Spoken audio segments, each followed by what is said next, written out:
जय हिंद दोस्तों। तो अभी अनसंग हीरोज़ की जो सीरीज चल रही है, मुझे आशा है कि आप लोग काफ़ी आनंद उठा रहे होंगे। तो दोस्तों 1857 की क्रांति देश में आग की तरह फैला हुआ था और उस क्रांति के महानायकों में एक महानायक यानी कानपुर के महानायक बिठूर के नायक आज एक कहानी में रहेगी, जिनका नाम है नाना साहेब। दोस्तों हाँ दोस्तों, कहते हैं कि 19 मई 1824 को उनका जन्म होता है और ये पेशवाओं के अंतिम पेशवा बाजीराव द्वितीय का दत्तक पुत्र होता है। 1857 की अगर बात करें तो उस समय में अंग्रेज़ों का गवर्नर जनरल लॉर्ड डलहौजी होता है और लॉर्ड डलहौजी ने एक नियम निकाल रखा होता है कि भारत में जितने भी राजा हैं, अगर उनका कोई भी उत्तराधिकारी अपना नहीं है यानी दत्तक पुत्र ले रखा है, तो उस पुत्र को उस राज का उत्तराधिकारी नहीं माना जाएगा। यही कारण था दोस्तों, नाना साहब बाजीराव द्वितीय का दत्तक पुत्र था और उनको राजा मानने से इनकार किया। इस बात से क्रोधित होकर नाना साहब ने सोचा कि ये मेरे साथ अन्याय हो रहा है और उन्होंने दोस्तों उसी समय में मेरठ में 1857 की क्रांति की ज्वाला भड़की मेरठ से, और उसका फ़ायदा उठा करके नाना साहब ने सोचा कि यही वो मौका है, इस मौका में ही मैं भारत को एक मजबूत स्थिति में ला सकता हूँ, क्योंकि अंग्रेज जो भारत को अपना गुलाम बनाने के लिए तैयार है, उसको मैं भगाने का प्रयास कर सकता हूँ और अपने कानपुर के बिठूर को पुनः प्राप्त कर सकता हूँ। यही हुआ दोस्तों। उन्होंने कानपुर में जितने भी उनके सेना थे उनको तैयार किया, एकत्रित किया और अपने दोस्त सेनापति तात्या टोपे को बुला करके कानपुर में ज़बरदस्त रूप से सेना की तैयारी करके अंग्रेज़ों के विरुद्ध युद्ध शुरू कर दिया। 1857 में युद्ध चल रहा है दोस्तों, अंग्रेज के सैनिक मारे जा रहे हैं, इधर नाना साहब के सैनिक भी युद्ध में अंग्रेज़ों को छक्के छुड़ा रहे हैं। एक दूसरे के बीच में भयंकर युद्ध चल रही है।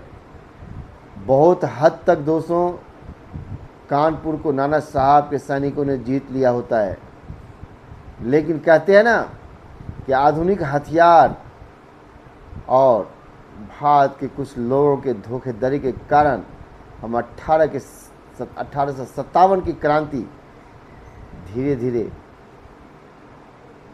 नाना साहब हारते हुए, मायूस होते हुए देख रहे होते हैं कि काश अगर भारत के सभी आदमी इस युद्ध में अपना जान झोंक देते तो 1857 ही अंग्रेज़ों का अंतिम पड़ाव था।